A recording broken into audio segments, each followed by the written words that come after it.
ഇനി ഈ health care ഫീൽഡിൽ നോക്കുകയാണെങ്കിൽ പ്രത്യേകിച്ച് നഴ്സുമാർ അങ്ങനെയുള്ള ആൾക്കാരെ പറ്റി പറഞ്ഞു. ഈ ഡോക്ടേഴ്സ് ആയിട്ടുള്ള ആൾക്കാർ അവർ പ്രത്യേകിച്ച് ഇന്ത്യയിലോ അല്ലെങ്കിൽ വേറെ ഏതെങ്കിലും വിദേശ രാജ്യങ്ങളിൽ, ഇപ്പോൾ റഷ്യയിലും സെൻട്രൽ ഏഷ്യയിലും ജോർജിയയിലൊക്കെ ഇഷ്ടംപോലെ ഇന്ത്യൻസ് പോയി MBBS പഠിക്കുന്നുണ്ട്. അങ്ങനെയുള്ള ആളുകൾക്ക് ഇവിടേക്ക് മൈഗ്രേറ്റ് ചെയ്യാൻ പറ്റുമോ? തീർച്ചയായിട്ടും പറ്റുന്നതാണ്. ആ ഈ ഡോക്ടേഴ്സ്, നഴ്സസ് എന്നൊക്കെ പറയുന്നത് രജിസ്റ്റേർഡ് ഒക്യുപ്പേഷനാണ്. ഫാർമസി, ഇതൊക്കെ രജിസ്റ്റേർഡ് ഒക്യുപ്പേഷൻസ് ആണ്. ഇതിന് രജിസ്ട്രേഷൻ പ്രോസസ്സ് ഉണ്ട്. ഈ പ്രോസസ്സിൽ നമുക്ക് എന്തറിയാമെന്ന് കാണിക്കേണ്ടതായിട്ടുണ്ട്. ഇപ്പോൾ ഡോക്ടേഴ്സിന് AMC ടെസ്റ്റ് പാസ്സാവാനുണ്ട്. ആദ്യം ഒരു ടെസ്റ്റ്, അത് ഒരു ഓൺലൈൻ ടെസ്റ്റാണ്. അത് പാസ്സായി കഴിഞ്ഞാൽ ഡിപ്പെൻഡിങ് ഓൺ എന്താണ്, ഏത് സ്ട്രീമിലാണെന്നുള്ളതനുസരിച്ച് 12 months ഓഫ് സൂപ്പർവൈസ്ഡ് പ്രാക്ടീസ് ചെയ്യേണ്ടതായിട്ടുണ്ട്. അത് ഓസ്ട്രേലിയയിൽ ചെയ്യേണ്ടതായിട്ടുണ്ട്. അത് കഴിയുമ്പോഴേ ഫുൾ രജിസ്ട്രേഷൻ കിട്ടുന്നുള്ളൂ. ആ ഫുൾ രജിസ്ട്രേഷൻ കിട്ടിയാൽ മാത്രമേ പെർമനൻ്റ് ആയിട്ട് മൈഗ്രേറ്റ് ചെയ്യാൻ സാധിക്കുന്നുള്ളൂ. ഇത് തന്നെയാണ് നേഴ്സസിനും. നമുക്കറിയാം, നേഴ്സസ് ഏറ്റവും കൂടുതൽ നോക്കുന്നത് ഓസ്ട്രേലിയയിലേക്കാണ്. ഓസ്കി എന്ന് പറഞ്ഞൊരു OBA എന്നുള്ളതാണ് ഈ പ്രോസസ്സ് എന്ന് പറയുന്നത്, അതായത് ഔട്ട്കം ബേസ്ഡ് അസസ്മെൻറ്റ്. അതിൽ ആദ്യം NCLEX-R എന്ന് പറഞ്ഞൊരു ടെസ്റ്റ് ഉണ്ട്. അതൊരു ഓൺലൈൻ ടെസ്റ്റാണ്, അത് പാസ്സാവുക.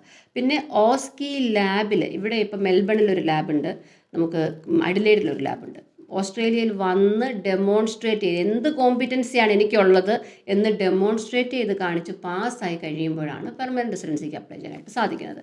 ഫ്ലൈവേൾഡിൻ്റെ നേഴ്സിംഗ് രജിസ്ട്രേഷൻ വിങ്ങിന് ഈ തരത്തിലുള്ള എല്ലാം നമുക്ക് ട്രെയിനേഴ്സ് ഉണ്ട്. അതായത് ഓസ്കി ട്രെയിനേഴ്സ്, അത് ഇതുപോലെ സിമുലേഷൻ ലാബ്സ് ഉണ്ട്. ഈ ലാബിൽ പഠിച്ച് നമുക്ക് പ്രാക്ടീസ് ചെയ്തിട്ട് ഓസ്ട്രേലിയയിൽ വന്ന് ഈ ടെസ്റ്റ് പാസ്സായി പെർമനൻറ്റ്. ഇപ്പോൾ UK അയർലൻഡിലോ ഒക്കെ വർഷങ്ങളായിട്ട് 4-5 വർഷമായിട്ട് അവിടെ NSSൻ്റെ കീഴിൽ വർക്ക് ചെയ്യുന്ന നഴ്സുമാരാണെങ്കിലോ? ഇത് രജിസ്ട്രേഷൻ കൊടുക്കുന്ന ഒരു ഏജൻസി ഉണ്ട്. ഇതിന് ആപ്ര എന്ന് പറയും. അതൊരു ഗവൺമെൻറ് ഏജൻസിയാണ്. ഈ ആപ്രയ്ക്ക് പല റൂൾസ് ഉണ്ട്. ഇപ്പം നിങ്ങൾ ഇംഗ്ലീഷ് സ്പീക്കിംഗ് കൺട്രീസിൽ നിങ്ങൾ ഇത്ര വർഷത്തെ എക്സ്പീരിയൻസും ഇന്ന വർഷം 2017 കഴിഞ്ഞിട്ടുള്ള ക്വാളിഫിക്കേഷനും ആണെങ്കിൽ ആപ്രയ്ക്ക് ഒരു ഡയറക്റ്റ് പാത്വേ ഉണ്ട്.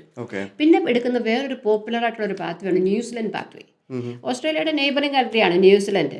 ഈ ഓസ്ട്രേലിയയും ന്യൂസിലൻഡും തമ്മിലൊരു എഗ്രിമെൻ്റ് ഉണ്ട്, ട്രാൻസ് ടാസ്മൻ മ്യൂച്വൽ റെക്കഗ്നീഷൻ അറേഞ്ച്മെൻ്റ് എന്ന് പറയും.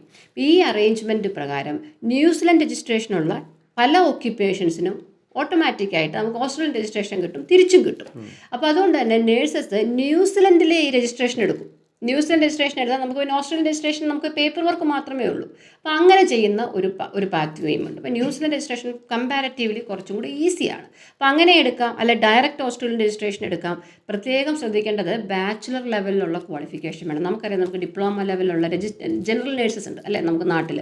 അവർ ബാച്ചിലർ ലെവലിലുള്ള ക്വാളിഫിക്കേഷൻ മാത്രം മതി, വേറെ യാതൊരു റിക്വയർമെൻറ്റും ഇല്ല. നിങ്ങൾ ഈ എക്സാം പാസ്സാവുക. എക്സാം പാസ്സായാൽ ഓസ്ട്രേലിയയിലേക്ക് നമുക്ക് പെർമനൻറ്റ് വിത്തൗട്ട് എ ജോബ് കേട്ടോ. ജോബ് നോക്കുകയേ വേണ്ട. നമ്മൾ കാണുന്ന ഏറ്റവും വലിയൊരു തെറ്റാണ്, എനിക്ക് ജോലി ഇല്ലാതെ ഞാൻ എങ്ങനെ പോകും. നിങ്ങളുടെ സ്കിൽ ഇവിടെ ആവശ്യമുണ്ട്. ഇവിടെ വന്നു കഴിഞ്ഞാൽ നിങ്ങളുടെ സ്കില്ലിലുള്ള ഒക്യുപ്പേഷൻസിന് ഇവിടെ ഷോർട്ടേജ് ഉള്ളതുകൊണ്ട് നിങ്ങൾക്ക് ജോലി കിട്ടാൻ ബുദ്ധിമുട്ടില്ല. അപ്പോൾ അങ്ങനെ നിങ്ങൾക്ക് വരാനായിട്ട് സാധിക്കും. നമ്മൾ ഇത്രയും നേരം PR എല്ലാം PR എന്ന് പറഞ്ഞുകൊണ്ടിരുന്നു. ശരിക്കും ഓസ്ട്രേലിയയിൽ PR കിട്ടിയതുകൊണ്ട് എന്താ ഗുണം? ഓസ്ട്രേലിയൻ പെർമനൻറ്റ് റെസിഡൻസി എന്ന് പറയുമ്പോൾ നമുക്ക് ഫസ്റ്റ് തിങ് പറയാനുള്ളത്, നമുക്ക് ഓസ്ട്രേലിയയെ നമ്മുടെ സ്വന്തം രാജ്യമായിട്ട് കാണാൻ സാധിക്കും. സ്വന്തം രാജ്യമായിട്ട് കാണുന്നത് എങ്ങനെയാണ്? ഒരു രാജ്യത്തെ നമ്മൾ സ്വന്തം രാജ്യമായിട്ട് കാണണമെങ്കിൽ നമുക്കൊരു വീട്, അല്ലേ, സ്വന്തമായിട്ടൊരു വീടുണ്ടെങ്കിൽ നമുക്കതൊരു സ്വന്തം രാജ്യമായിട്ട് തോന്നും. നമുക്ക് ഇവിടെ പെർമനൻറ്റ് റെസിഡൻസിന് സ്വന്തമായിട്ട് വീട് വാങ്ങാനായിട്ട് സാധിക്കും. ഇവിടെ നമുക്ക് മലയാളികളിൽ സ്വന്തമായിട്ട് വീടെന്ന് പറഞ്ഞാൽ താമസിക്കാൻ മാത്രമല്ല, ഇൻവെസ്റ്റ്മെൻറ്റ് ഹോംസ് ഒരുപാടുള്ള ആൾക്കാരുണ്ട്. അപ്പോൾ അങ്ങനെ അതൊരു ഭയങ്കര ഒരു അഡ്വാൻറ്റേജാണ്. പിന്നെ നമുക്കുള്ള ഇവിടെയുള്ള ഫെസിലിറ്റീസ്, മെഡിക്കെയർ എന്ന് പറഞ്ഞൊരു സിസ്റ്റമാണ് ഇവിടെ. നമ്മുടെ മെഡിക്കൽ എക്സ്പെൻസസ് എല്ലാം ഓസ്ട്രേലിയൻ ഗവൺമെൻറ് എടുക്കും. നമുക്ക് മലയാളികൾക്കെന്ന് മാത്രമല്ല, ഇവിടുത്തെ എല്ലാവർക്കും ഉള്ളൊരു കൺസേൺ ആണ്, ഈ ഫ്യൂച്ചറിൽ എനിക്ക് എന്ത് മെഡിക്കൽ പ്രോബ്ലമാണ് വരാൻ പോകുന്നതെന്ന് എനിക്കറിയില്ല. അപ്പോൾ അങ്ങനെയുള്ള എല്ലാ കാര്യങ്ങളും കവേർഡാണ് ഓസ്ട്രേലിയൻ പെർമനൻറ്റ് റെസിഡൻറ്റ് അല്ലെങ്കിൽ സിറ്റിസൺ ആണെന്നുണ്ടെങ്കിൽ. പിന്നീടുള്ളത് നമ്മുടെ എഡ്യൂക്കേഷനാണ്. അത് മലയാളികളെ നമ്മൾ എടുത്തു പറയേണ്ടതായിട്ടുണ്ട്, അല്ലെ. കുട്ടികളെ പഠിപ്പിക്കാനായിട്ട് പൈസ സേവ് ചെയ്യുന്ന ആൾക്കാരുണ്ട്.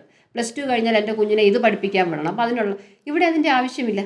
നമുക്ക് പഠിക്കാൻ, നമുക്ക് ഏത് ലെവലിൽ പഠിക്കാനും ഇവിടെ നമുക്ക് ഗവൺമെൻറ് ലോണാണ് കേട്ടോ, ലോൺ ഉണ്ട്. ഈ ലോണെന്ന് ഉദ്ദേശിക്കുന്നത് കുട്ടികൾക്ക് തന്നെ ഗവൺമെൻറ് ലോൺ കൊടുക്കുകയാണ്. ഇത് പഠിച്ചു കഴിഞ്ഞ് ജോലി കിട്ടി ഒരു സർട്ടൻ എമൗണ്ട് ഓഫ് സാലറി നമുക്ക് കിട്ടിക്കഴിഞ്ഞാൽ അതിൽ നിന്നൊരു ഡിഡക്ഷനാണ് വരിക. അപ്പോൾ പേരൻസിനൊരു ബേർഡനേ അല്ല, കുട്ടിക്ക് എന്ത് പഠിക്കണമെങ്കിലും പഠിക്കാം. ഇപ്പം 90,000 100,000 ഒക്കെയാണ് ഗവൺമെൻറ് മുടക്കുന്നത് ഒരു പർട്ടിക്കുലർ പേഴ്സൺ ഒരു കാര്യം പഠിച്ചിറങ്ങാൻ. അത് കഴിഞ്ഞ് കിട്ടുന്ന ജോലിയിൽ നിന്ന് ഒരു കിട്ടുന്ന സാലറിയിൽ നിന്നൊരു ഡിഡക്ഷനാണ് വരിക.